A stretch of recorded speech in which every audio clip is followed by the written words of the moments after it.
Yeah. My red alert impersonation here. What's up, everybody? Yes. Are we Yes, celebrating Hip Hop Appreciation Week? we Yes, I should be. are. Yeah, Yes, we're actually at the tail end of Hip Hop Appreciation Week. And sorry for the background noise. I'm in New York City. They're revving up their motorcycles. we already know how that goes. Yes, ya tú sabes. That's right. You was raised out here, so you know. But Exactly. welcome everybody to the H2E2 speaker series. This is going to be the bookend for the spring. And next month, we're going to go into meeting in person again.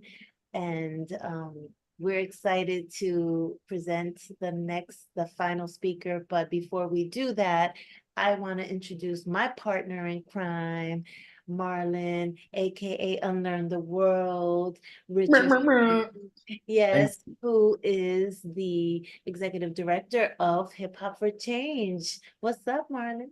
I'm doing well. I'm doing well. Says thank you, Martha, so much. But as always, I'm really excited for these speakers to be on this series, thought leaders in this amazing space that we call hip hop education work, which is a movement. So anytime we get to tap in with people who are actually on the ground doing the work, it's always a point of inspiration for me. We're reporting live from our recording studio here in Oakland, California. This is our space that we aptly named the Spaceship, and we provide free recording sessions for young people 24 years of age and under. They come to a program called Writing Camp Wednesdays where they can record and work on beats and music for free. It's also the hub of our Pipeline to Positivity program, which is a personal growth and artist development program specifically for transitional youth 18 to 24. And this is where it's starting. This is where, this is kind of the work outside of the work, where we can put people into these kind of career pathways and all these ancillary careers within hip hop culture, not just relegated to the music industry, not just relegated to rapping and making beats, but the transitional or the transformational power that is this culture. They can find a place in it and make some money, That's So right. happy That's to right. be here. It's about self-empowerment and the Hip Hop Education Center also has its little studio in a probation center in the Bronx. See, And yep. I actually can't wait for you to come and check it out. And maybe we could have a collaboration with your Let's students. let's make it happen. I'm here. No? I'm here. Yes, yes, yes. So let's get started because I don't want to miss a beat. This is gonna Yo. be, just an enlightening session. And this is my brother who I love very much. We definitely have to give him his props as Dr. Jason Rawls, but people know him as J. Rawls. He's a music producer, he's a DJ extraordinaire, he's an author, educator. He's been building programs, he's created uh, an education certificate for teachers, and he'll tell you so much more. I just wanted to just give him little like grand I give entrance. him his flowers. He the truth. Yes, I he gotta is give the him truth. flowers. Yes. So please welcome none other, the one and only, El Señor, aka J. Ross. Let's go. Yo, y'all are hilarious. The sound effects alone are just worth it. I love it. Yo, what's Welcome. up, man? I mean, it's great to be here. I mean, I'm pumped. This is amazing. Anything like Martha knows, we go way back. But she knows anytime she needs me, all she has to do is call and I'm there. So this was a no-brainer. I'm just pleased to be here and be in the building amongst like-minded individuals who get it. So I'm kind of going to be preaching to the choir with you guys, but I'm basically just going to go through and talk about some of my research and some of my work and some of the things I've been doing, and in my book, Youth Culture Power, that I did with my brother John Robinson. Yes. Well, you would be surprised how many people understand hip hop, they get hip hop, but it's really kind of difficult to kind of really practice hip hop pedagogy and to Mhm. integrate it, so we have some grantees that are part of the culture, and there are some that are just, they understand it, they are kind of aligned, they've been Mhm. part of it, in the margins, but they love it, and they understand that they have to include it because their students want it, or their students are part of the culture in some ways. And now, it's beyond hip hop, so I Yeah. know that your book talks about youth culture, period. So it isn't just Yes. hip hop, it's, skateboarding, it's all the other type of genres of music. So I'm looking forward to this. Before you get started, please tell us a little bit about yourself and how you got to this point. No Okay. doubt. I kind of do that in the presentation, but I'll do it. No, no, Uh, no. Take it away. Take it you away. want Do me to? it, Yeah, do just it I the way it's you in there. do it. It's in there. So here's the thing. I know that everybody turns their cameras off and stuff like that, but I'm used to being on stages. I'm used to performing. So I mean, y'all can keep your camera off. That's cool, but I'm gonna need some call and response. I'm gonna need some response. Like I'm gonna say, I might ask you a question. I need, just unmute for your boy, and that would make me feel special. We will. We will do that. All right, cool. Okay, let me see. I got my sound on because y'all gonna need sound. I got a little, a little something, a little something. Let's give it a shot. Let's try this again. I got y'all up here. There we go. All right, let's get it. All right, so I talk about hip hop and youth culture, right? And I want to talk about why they work as pedagogy. And so that's what this conversation is primarily going to be about. So let's just jump into it. First of all, Martha said, "Hey, introduce yourself." Well, let me go ahead and do that. Jason Rawls is my name. I'm from Columbus, Ohio, born and raised. Um, I was, wow, oh my goodness. I'm about to say this, but saying it makes me say, oh my goodness. I taught K-12 for 17 years. I taught everything from fourth grade on up to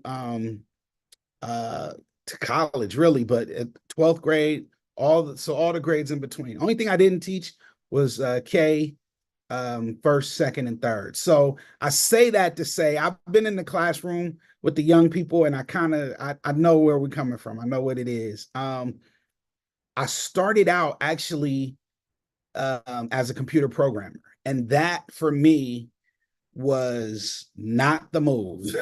I was sitting in there, I was losing my mind. I was like, this doesn't work for me. I can't do this. And my cousin suggested that I be a teacher.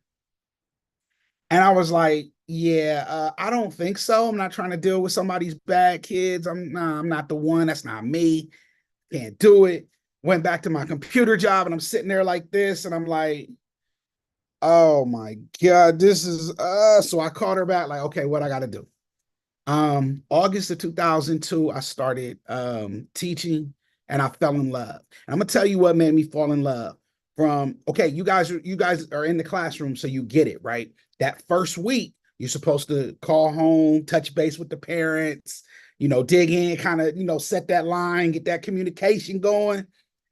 And at first week, I called, let's call him Little Johnny, right? I called Little Johnny's mom, called home, like, Little Johnny was he was having a rough couple days, that first call. I was like, oh boy. So I called Little Johnny's mom and told her, hey, how are you, Mrs. Whatever it is? Little Johnny, good kid. He's such a great kid and sweet kid. He's had a couple of challenges, and he's dealing with, and I'm just, doing that first year teacher spiel, and I don't know what I'm doing, but I'm trying. And she said, look, from 7:30 to 3:30, he's your problem. Click. Woo! That right there, that was my introduction to teaching. And you know what? I was like, so if he's mine from that time, I got you. That's what I'm going to do. So went through like that. And the thing is, I knew that this was what I wanted to do. I wanted to do education. So I got my master's in education. And then I really knew that I wanted to take it to the next level after I was in the classroom for a while. And I'm going to tell you why here in a second. But it was like, okay, I need to get my doctorate, because I knew that if I had my doctorate, I'd be able to say the things I wanted to say, and people would have to listen to me. Like, and that helped open some doors as well.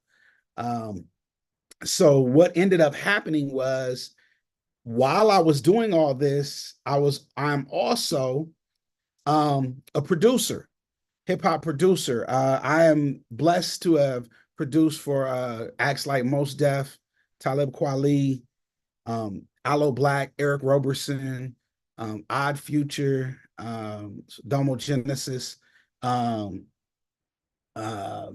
man, I mean, a whole bunch. I've been very blessed. And I've also toured the world as a DJ. So I've been doing hip hop for years. And when I was teaching in the classroom, I kept that a secret because I just knew it'd be a distraction.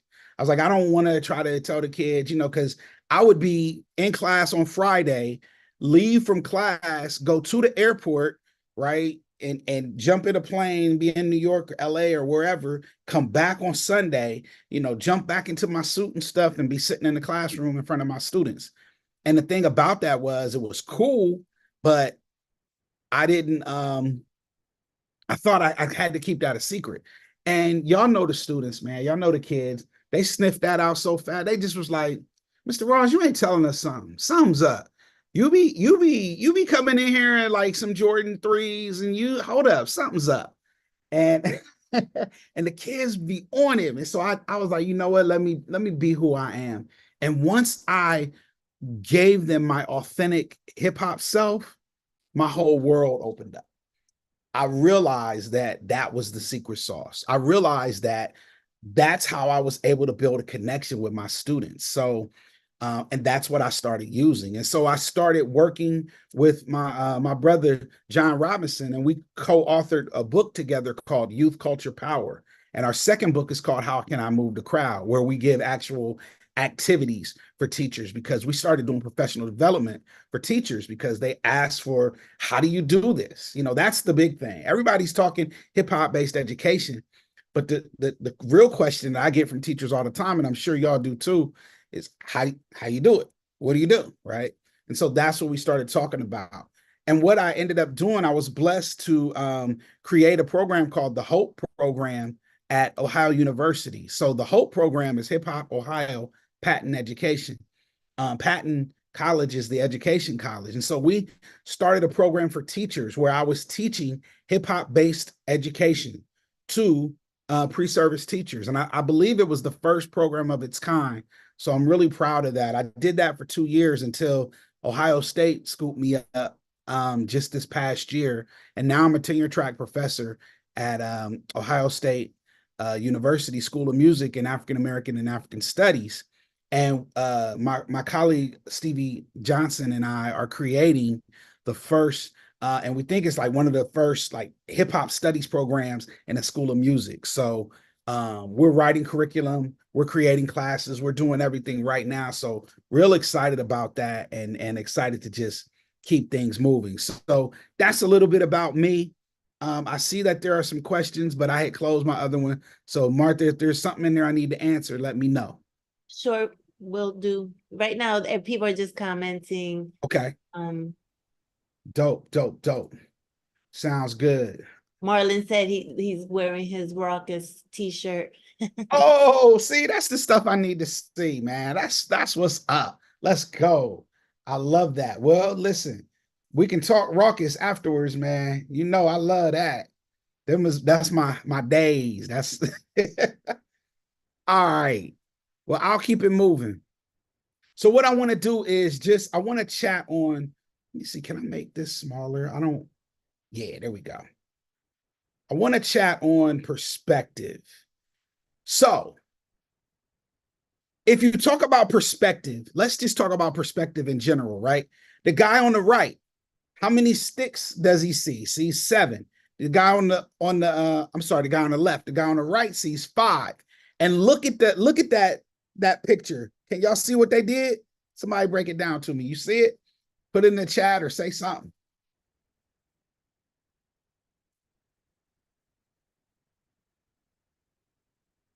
We got some smart teachers.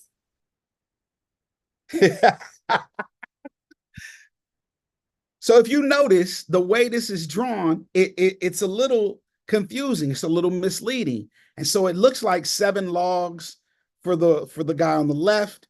And then it looks like, right, Marlon, you're right. It's based on the lines. It looks like 5 for the guy on the right. So it's confusing, right? And so that's something I want you to keep in mind. We're going to talk about perspective. Let's look at this when we talk about perspective. You're walking down the forest and you see a tree. Well, look at how each of the individuals looks at this tree and look what they think about, ooh, what I can do with this tree. All right. One guy says, ooh, wood, we can build houses, probably thinking, let's make money. The other guy's like, hey, firewood. Then you got somebody that's like, ooh, we could turn this into furniture. And then you see my man down there at the bottom who's just thinking, yo, this is a dope tree. This is nature. This is beautiful, right? Different perspectives, right? Keep that in mind. We're talking perspectives. Now let's take it to school. Is this a perspective that you see when you walk in the classroom? I love showing this picture because it's probably not. I didn't see this very much. And that's okay, right? This is what we tell them we want. Arms folded, sit up straight. But let's talk about what you probably do see. Is that a little bit more clear? Older phones, but same type of thing, right? That's what you do see. But what I want to do is I want to kind of take it to a different thought. And I want to share something with you. So I hope that my sound is working. So Martha, let me know if y'all can hear this. This is a different perspective. And those of you who are a little, closer to my age, y'all recognize this. Everybody, it's showtime. Once upon a time, in the dark part of the forest, a girl named Little Red Riding Hood lived with her mother, who did nothing but bake cookies all day long. Oh my, I love to bake cookies. I want a cookie. Chocolate chip cookies and oatmeal cookies and raisin cookies and peanut butter cookies. And how many cookies did you put in here? Just read the words. Red Riding Hood, why don't I fix you up a basket of cookies to take to Grandma? You can take her chocolate chip cookies and oatmeal cookies and raisin cookies. Oh, this is brilliant. At least I didn't jump ship like that dead battery roommate of yours. Ellie, it's not really polite to read during the show. Can I take a nap? This isn't a musical? Come on. Okay, come on, everybody. Let's settle down and enjoy the show, okay? I want to go upstairs. I want to go to the bathroom. Me too. Okay, hold it. Little people, we're gonna take a brief intermission, but we'll be right back. Okay. So don't break anything. Oh, thanks a lot. They were just getting into this. We were getting swamp sounds out there. I've got an idea. Can't be any worse than this. Come on, boys and girls, let me hear your clap, because you're about to hear the Red Riding Hood rap. Now, she was on her way to Grandma's house, which seemed like quite a safe bet. Till down the road came Mr. Wolf in his 89 red Corvette. Hey, Miss William, you're looking so good. How about a little ride? You see, my Corvette got air conditioning, and it sure is mighty hot outside. Sorry, Mr. Wolf. My mom would not approve. And of course I must obey her, even though your CD player is booming quite a groove. Now, Wolfie bought the bet, and then off he went. He went straight to Grandma's pad. He climbed in through a window, punched Granny in the eye, and he put on Grandma's plaid. But just as he did, he heard a knock. Come in, old Wolfie said. It's me, Grandma, Red Riding Hood. I've come through the fields and briar to bring to you some cookies and your National Enquirer. Hey there, Red. What's that you said? My hearing is so poor. Come a little closer, my dear, so I can see you just a little bit more. Grandma, what big eyes you have. Why do you lick your lips? Because I'm ready right now to eat you, my dear, right down to your fingertips. Well, Little Red was faster than old Wolfie could imagine. You know, she jumped into his red Corvette and then she gunned that baby's engine. But the only thing that day that old Wolfie got to eat was a mouthful of that Corvette's dust as Red towed down the street. Oh, Red towed down the street. As Red towed, come on, Chris. Yeah. Hey, so how many of y'all did I take down memory lane? Classic show, classic episode. So I need y'all to unmute. I need y'all to talk to me. Tell me, what did you see in that clip? First of all, when it first started, they were showing the play of Little Red Riding Hood. And what did you notice with the students? They were bored. They were bored. What else? Bored out of their mind. That part. That part. Like, if you have a kid that wants to read instead of do whatever you're doing, you ain't doing something right. You ain't got them engaged. One of the kids wanted to go to the bathroom. They were just like, whatever besides this. What did Dwayne Wayne, that was the main character, if anybody doesn't know, what did Dwayne do? What was his idea? He came up with a way to get them engaged. Exactly. He came up with the way to get them engaged, but not only get them engaged, but get them engaged from what standpoint, from what point of view? Hip hop, or their culture, or what they were into. Does that make sense? And that and that's what, and this is what we advocate. So of course, all of you know this, right? And it's like, everybody says, you know, hip hop education, and, oh, let's do this. And how does that work? Well, it starts from building relationships. Right. The majority of my my research is what we call relational pedagogy from Dr. Sasha Sidorkin. And it's this idea of, quite simply, right? You guys know that, starting where your students are. And that's what Dwayne did. He looked at these young people and he said, we got to reach them from a point where it's going to be interesting to them. You can't come in teaching this generation the same way we were taught. It's just not going to work, right? So you guys all know this. This is what I love. Let's take a quick look at these students. Let's just chat on it, right? Youth culture. And this right here, here's the thing about youth culture. This is what I love.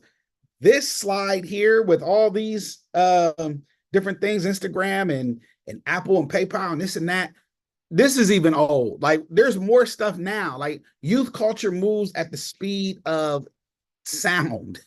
It goes so fast. So it changes. Youth culture is everything that these young people are into that we can use in our classroom to help capture their and to engage them and capture their imagination.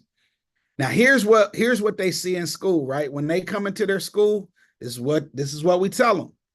No hats, no hoodies, everything is no. Y'all remember, like, in your classes or in your schools, you got a whole bunch of those circles with the red sign through it, with the X through it. And we're telling them a lot of time. And even in Ohio, I just saw a story today. In Ohio, they are making young people check their cell phones at the door, and then they get them again at 3 o'clock. Hey, if that's what they're doing, but to me, it's about engaging them. See, we've got to engage them. So I want to talk about young people real quick. Let me show you something. Okay, I'm going to show you this emoji, and I want you to tell me what it means to you. Somebody open up, let me know. Unmute. Fire, like something's dope. Fire, yeah. Something's dope, right? All right. The kids will probably call this lit, right? You hear them say that all the time. Now the old people then got a hold of it, so they're gonna stop using that here soon if they already haven't. But lit, right? So let me ask you something. For those of you around my generation, if you heard the word lit back when we was growing up, Uncle John was lit after that party. What did that mean? – drunk or high. Yeah. Right.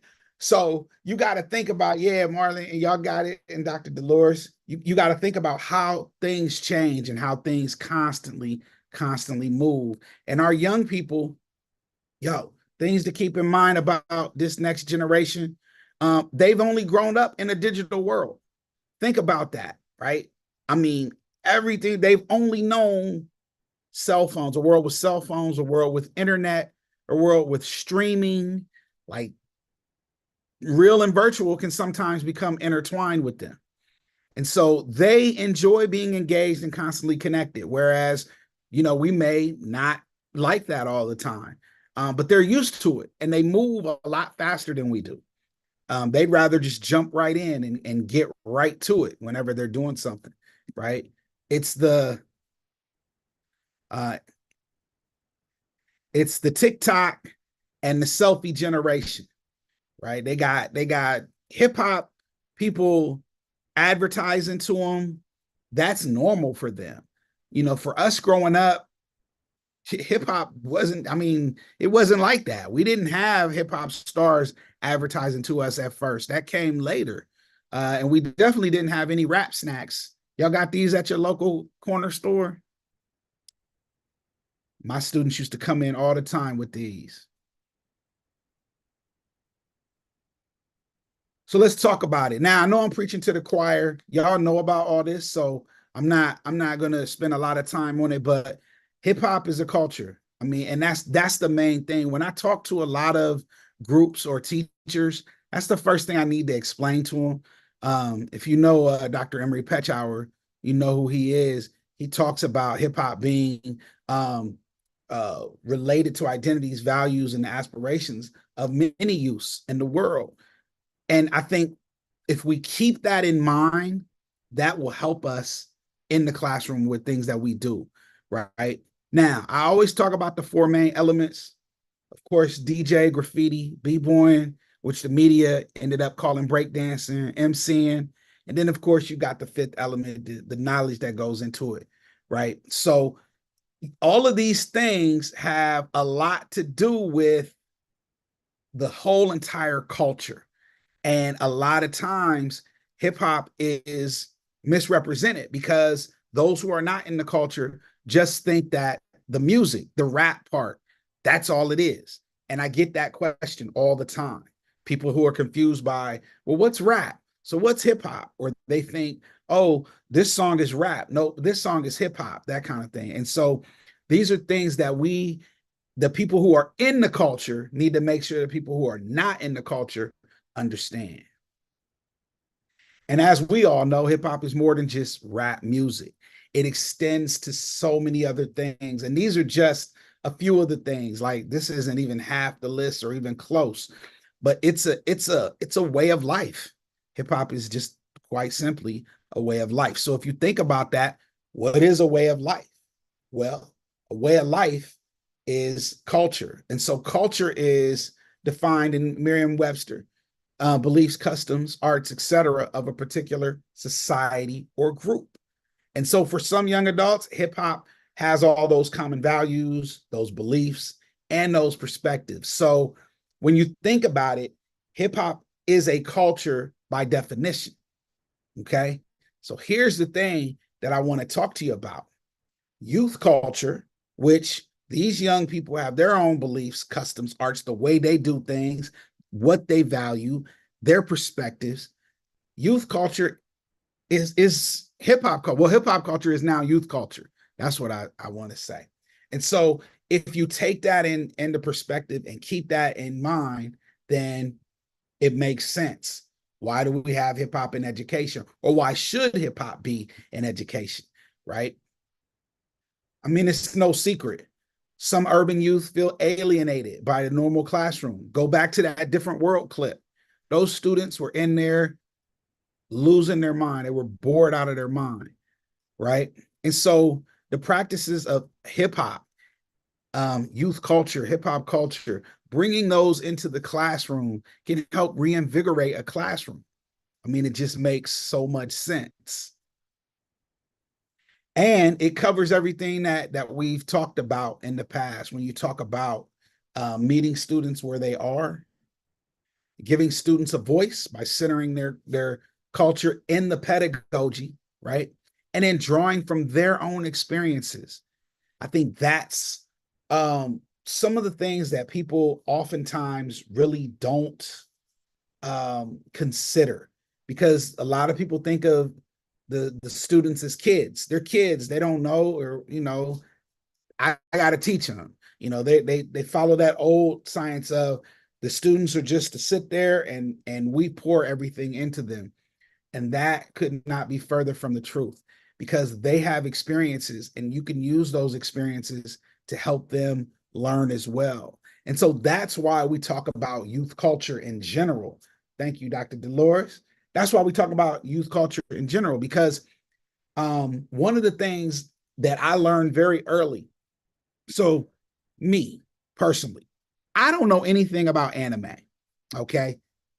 I used to be in have my classroom, and the students would come in like on their notebooks or whatever. They'd have all these stickers of all these anime characters, Gokugushu and Guma Mama and Dubada. I'm like, what in the? And I started to realize that, yo, they're really into that. This is what they're in, this anime culture. And so I would ask questions and I would get to know them by asking about their anime, the whatever they were into. And the students got so excited about it. And before long, they're talking to me about it. They're telling me about, you know, Gokuru and Gugu Kaka and Tudu Baba. And they're telling me about all these. And they're like, yes. And then on this episode, this happened and blah, blah, blah. And before long, they're like comparing and contrasting. And they're using alliteration and homonyms. And they don't even know it. They don't even realize that they're doing what I've been asking them to do based on what they love. So when I'm asking them to write papers or do stuff, I want them to write it on their anime characters. I want them to write it about things that matter to them. And so that's what I started to do in my classrooms. And I was drawing from their experiences and teaching them. And not only did that help them learn, but it also increase my relationship and increase my connection with them. So, you know, if they're running down the hall or doing whatever, and I told them, hey, chill out, calm down, slow down, whatever. All right, Mr. Rawls, I got you, right? Whereas the next teacher who wasn't taking time to build a relationship with them, they might have got cussed out. I saw that a lot, right? And so you all that are in the classroom, you know what that is. You've seen it and you understand it. And that's why that works. And so that's primarily what my partner, John Robinson, and I talk about in our book. And it's called Youth Culture Pedagogy, a hip hop guide to building teacher-student relationships and increasing student engagement. Because to me, the relational side of this is probably the most important. And John and I, we created something that we call Youth Culture Pedagogy. And we use this idea of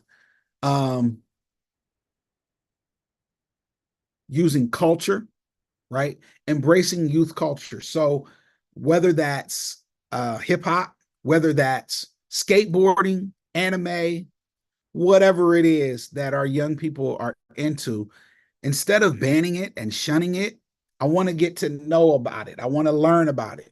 And who's the best person to teach me? The kids, them.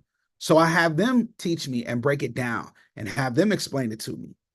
Another important part of this pedagogy is your environment, your room environment, right? We call it an affable learning environment. So it should be pleasant to come into your room. It should be a place of trust, of security. When they come into your classroom, they should feel loved and wanted. And so I think that's a very important part of creating that environment, right? And then, of course, relationships. That I've been talking about that from the beginning. That's the crux. That's the whole glue behind all of this. And then it's like, okay, how do I run my classroom? Well, you know, what do I do? How do I run it? Am I a dictator? Nah, I would rather you develop an egalitarian teaching style. I want you to use This idea of you and the students have equal voice. Allow your students to have voice in that classroom, right? And so if you look at all this, it basically boils down to care in the classroom. It's how you care for your students. It's how you care for their education and what you do to create that right environment with the culture, the affable learning environment, the relationships, and your teaching style. And I always get a teacher that says, yo, well, we weren't taught this when we were in teacher school, right? When we were in college, no, it doesn't, you don't get taught this part. They don't teach you that, you need to build relationships with students. But it all still works. And I always take something like Gardner's theory of multiple intelligences, because if you look at this and then you think about the elements of hip hop, it goes right in line, right? The visual and the spatial, that's all graffiti. The musical with the DJ and the producer, the mathematical side of DJing. I mean, making beats and DJing is all math. It's all numbers, right? 8 bars, 8-bar chorus, 16-bar verse, 8-bar chorus, maybe a 4-bar bridge. It's all math. It's all counting, measures, that kind of thing. You can use that. The bodily kinesthetic with breaking. The naturalistic part that Gardner talks about is this idea of knowledge of self. And then the interpersonal and intrapersonal, where you have the MC, but you might have the ghostwriter. You got that poet that sits inside, that sits back, and they may not want to be at the top or be out where everybody can see them, but they still got those skills. Marlon, appreciate you, man. Thank you for coming out. So, it's just this idea of what we are talking about, this youth culture pedagogy. This works with everything you've already been taught as a teacher. Another thing I get asked often, where do we find youth culture? Youth culture is everywhere. And I just threw up a couple things that I got from my brother, Fresh Professor and Wordsworth, my brother Words and JR. When we do our thing, we talk about these things. But if you look down at the young lady on her phone, the teenager there, that's really how you find out. Ask them. Ask them. They'll break it down for you and won't have any problems. They'll tell you. Right? And so I think one of the most important things is, why do we build relationships with these students? Like, what's the point? Well, the research in relational pedagogy places that emphasis on building relationships with our students. The human relations and shared practices are the most important part of teaching. And, educational relation is different from any other because it's a transitional relationship. It's this idea of you learn from your students and your students learn from you. And that's, I think, one of the most important aspects that gets missed. And this is from Dr. Sidorkin and Charles Bingham in 2004. So, all right, I just want to share a couple things, right? What's missing? This is what I get asked all of the time, the how. So I just want to show you a couple of examples that John and I have in our book. It's called How Can I Move the Crowd? And it has a lot of activities. And so I'll just show you a couple small things that we've done. Using social media posts in class. It used to be Twitter, right? But it's grammar fails now. Check this out. So you can have your students work on past tweets or past, I don't know, what are they called now? X's? I don't know. Did you X? I don't know. But check out French Montana. You ever met some boy of Twitter, then you meet up and they got the same outfit they had on their profile pic? LOL. Can somebody translate that for me? That's what I would ask my students. Anybody care to translate that? You can unmute or type it in the chat.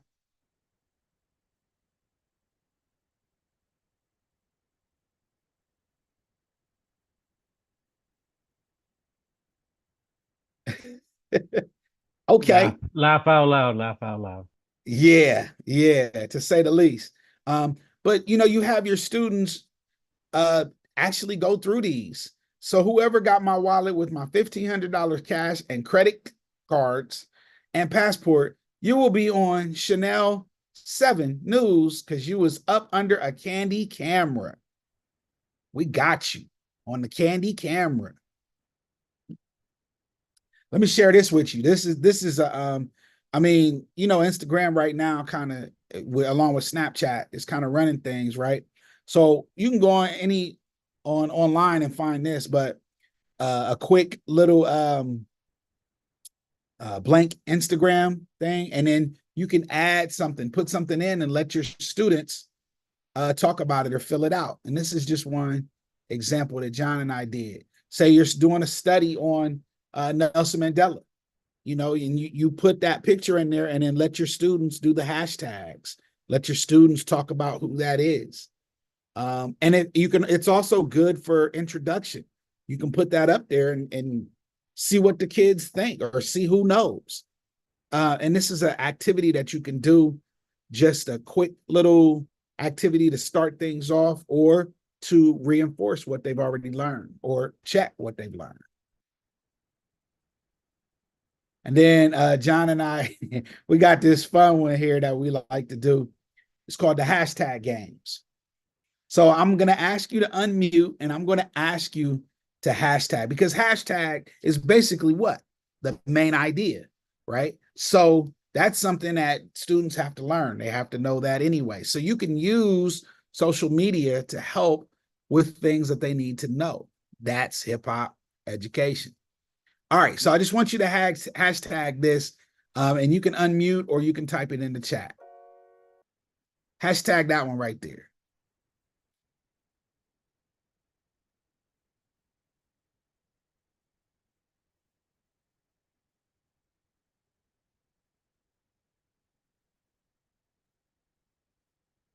Hashtag Jake, hashtag State Farm, hashtag khaki pants. I've heard that before, right? And you can hashtag that one. Now, when people hashtag that one, I get hashtag over it, hashtag I'm tired of hearing about them, that kind of thing. And you can do these as fun activities, icebreakers, that kind of thing to jump things off. And then you can also use these for educational purposes, right? Where you say, okay, we've been working on government or something like that, right? And you start with this, and you have your students hashtag it. And if you've been talking about it, they might know. They might say hashtag French Revolution, and then you can make it coincide with modern day events and take it to France today, where they've had some issues and workers' compensation and that kind of thing. So there's plenty of things that you can do with activities such as these. But the whole point is you've got to change your perspective, right? Because Grandmaster Cass said it. Hip hop didn't invent anything, but it reinvented everything. You should be sampling youth culture, right? You take a little piece of youth culture, you mix it in, you sample it, you remix it, you change it up, you make it work for you in the classroom, but your lesson should feel like you just made a dope beat. Like when you're in that classroom, you should be like, oh yeah, I just chopped that up, made this beat, and these kids' head is bobbing to it, because that's how we do, right? It's this whole idea of changing your perspective. As teachers begin to center hip hop, youth culture, it's a bridge. It's a bridge, and it helps you build those relationships in order to increase student engagement, help them feel culturally connected, and to help you be a better teacher. So these are things that you all probably know, but we can definitely use a refresher. We can talk about it and keep being about this life. Again, this is the work from my brother John Robinson and I. This is a lot of what is covered in our book, Youth Culture Power. And then in the activity handbook, How Can I Move the Crowd? We also made an album for the Youth Culture Power book. And the album is for teachers, and each song title of the album is a chapter in the book. And so the song reinforces the book. So you can find that on Apple Music, Spotify. You can find that everywhere that you listen to music. So, you good to go with that. Just listen to that if you get time. There's a QR code if you need anything or have any questions. But that's it.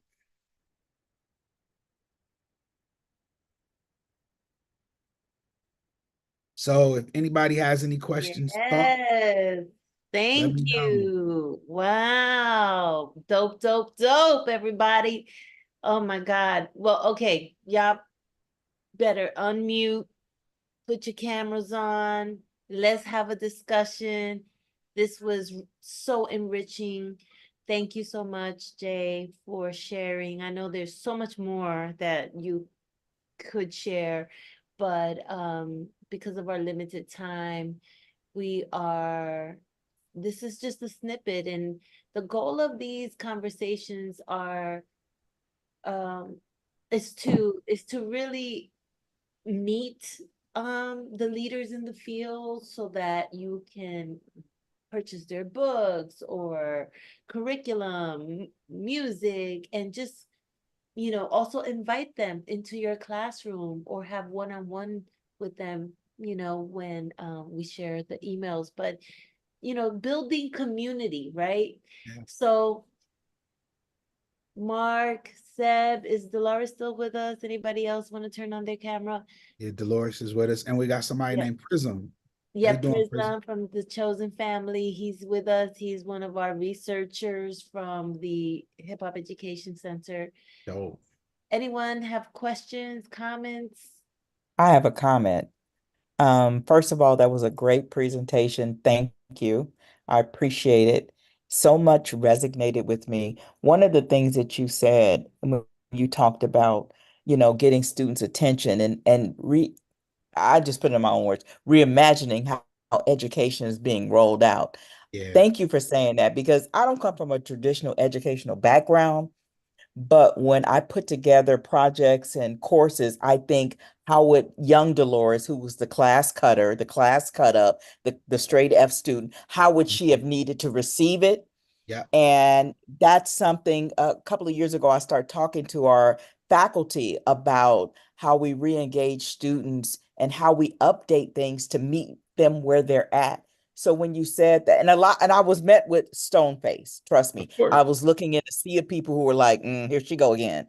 So thank you for confirming what I believe to be true. I appreciate that.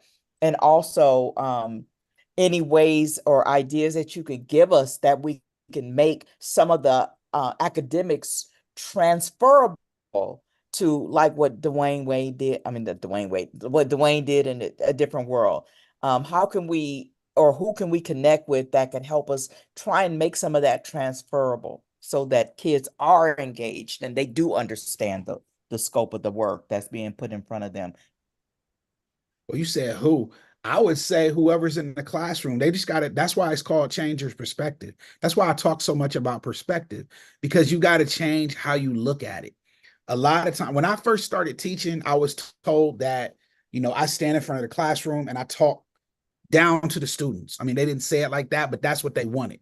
I was taught to use direct instruction. So if you know what direct instruction is, that I'm like, okay, say, panther. What word? Panther. Okay, Panth. Like what? Like that's how. And maybe for like first grade or something, but I was in sixth grade, fifth grade. Like I'm like, man, these are young thinkers, right? And so I had to change how I thought about it. And that's why we have the activity guide that I mentioned up there. It gives you ideas, but the whole thing is you got to change how you approach. And that's what John and I do. We actually just did a professional development for a school district in Kentucky, and we just laid a whole bunch of ideas on them. But what we try to do is teach you how to fish. We don't just give you the fish; we teach you how to fish. So then you can go and you can fish on your own, and you can get in that classroom and come up with ideas. Dig it. I love it. So maybe I need to reach out to you to do a personal development at my school. We would love that. That would be amazing. Perfect. Thank you. Thank you. Peace, brother. Peace and blessings, Martha, J. Peace. Rawls, great work. I love the work. I love the information. Your name comes up a lot in a lot of our hip hop discussions. Briefly, I'm Prism, originally from Chosen Zulu, started as a chapter of the Zulu Nation, became its own hip hop education organization. And we've been doing it for a little differently, where I'm not the traditional education that teaches in the classrooms, but the education that we've used is hip hop education for personal and professional development. And we've been able to reach the youth that were deemed too difficult to reach in classrooms and turn them into successful, well-balanced, professional young men and women in the community, many of whom became teachers themselves and are using that education to further. So part of it is, like you said, meeting them where they're at, coming from different perspectives. As part of the meaning of my name, Prism, is seeing the light in all the different colors and possibilities. And that's part of what we impart onto them. And I think that slide that you had with the tree, it's a great example that I might use when I talk about seeing opportunity where others don't, and it's one of the things that a brother, my PhD, Malik Matthews, stated that we don't have the same opportunities as other communities. And my, perspective is that we're not taught to see the same opportunities that others can come into our communities and see. So everything you said on perspective, great topic that I think definitely can be emphasized more. Like Martha said, this could be a 3-week discussion, but great job, great introduction, summary. Thank you. I appreciate it. And I will definitely be referencing some of that. Word, peace. Thank you so much. Appreciate it. And shout out to Dr. Tina Wright, who is on the YouTube, watching from the YouTube. She's been clapping and hand claps and love, and she answered the lit drunk question. Yes. Thank you. Anyone else said, Mark? You have additional commentary. I feel like as an educator, there's a lot of pivoting, and I think to what you're speaking to, Raw, it's just like kind of living through it in real time. It's everything from kids are pretty quick to like P. Diddy stuff to the Kendrick Lamar versus Drake things. Kids put me on to the Diddler name. I was like, who's Diddler? And then I was just like, oh, okay. So yeah, it's kind of like a running joke in my class with some of my kids. Yeah. But like it's a lot of pivoting. You have to be open to changing your curriculum on the spot sometimes. Yep. It's extra work, so there's labor involved, but I think the relevancy, if you're trying to that's why people don't want to do it, because it's more work. It's not I didn't even say that. I should have said that at the beginning. This is hard work. it's necessary. It is necessary. It is. But I think, and that's why it's easier to ban stuff, right? Let's ban the cell phones, right? Because it's just easier to do that. That's just easy. And then they'll just pay attention. But what's the real world going to be, right? When they go to their job, when they go out in the world, they got those cell phones. So me as a teacher, I always tried to be more engaging than the cell phone. And if I wasn't more engaging than the cell phone, that means I missed the mark that day. I got to go back and try it again tomorrow. But if most of the time I had my students, you can have your cell phone all you want, but you're going to be watching me because I'm more interesting than what's going on right now. You know what I'm saying? That's a lot of work. That's a lot of work. Or like Prism said, and that's the other thing we do. We turn the cell phone into the thing that, here's what I had one time. We had a student who just kept being on his cell phone like that, right? You got a student, and I was like, okay, you know what? You're the classroom researcher. So every time something came up, a question or this new word, or I brought out something, like, okay, little Johnny, you on your cell? Come on, man. You're supposed to be on it, right? You always on your cell. Give me, what does this mean? Google it, look it up, give us a definition, read it out to the class, turn it into that tool. Like, so it's like, okay. I think it's a self-managing thing with the technology and social media. Yeah. And yes, learning tool, absolutely. And our young people are trying to manage all of this in real time, Yep. because they have all these devices and access. It's pretty crazy. It's Oh, very sorry. crazy. One more thing. I think we're getting them ready for jobs that they don't think exist at the moment, which we Of don't even know. course. Yo, that is the truest thing you ever said. I've got students right now, well, that I taught 20 years ago that make more money than I do off YouTube and all these other like Instagram. I mean, they make way more than I'm like, what in the how you and just think if we had told them, if they had just been discouraged, don't use your phone, don't do this, don't I mean, it's technology is here. The other thing is AI. AI is not going anywhere, y'all. It's not going anywhere. So let's not ban it, right? Let's not ban it. Let's bring it in and teach them how to use it responsibly. That's what we should be doing. That AI, it's not good. Just I always liken that to calculators. Think about when calculators came out. I said, oh no, they'll never learn math again. Oh, every kid will cheat on every test. They'll never get it. But we all learned math, didn't we? I did.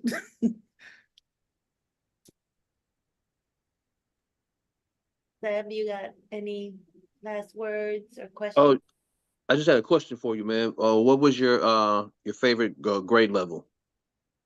Yo, real talk, probably high school. Mm-hmm.